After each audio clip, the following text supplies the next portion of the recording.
আজকে যে পরমাণু বোমা যা করছো ওরা অ্যাটেম্প করার আগেই কিন্তু আজকে নিক্ষেপ করে ধ্বংস করে দেবে।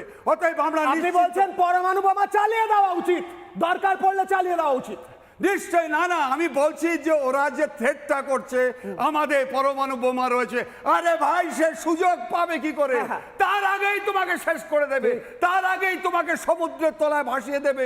কিন্তু দুঃখ লাগছে যে তোমরা রাজনীতিবিদ, তোমাদের জন্য পাকিস্তানের যে আজকে জনগণ তারা অত্যন্ত ভালো, অত্যন্ত সুন্দর, তারা এই সন্ত্রাসবাদীদের কখনো পছন্দ করে না।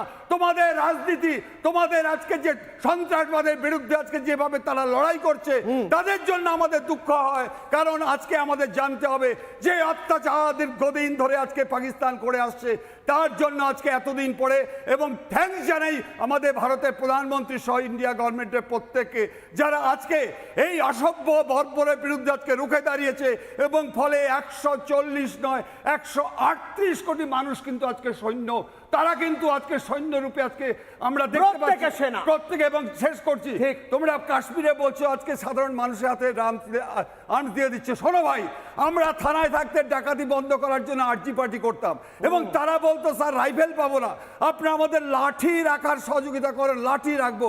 লাঠি রেখে ডাকাতদের আজকে ধ্বংস করে দিয়েছে।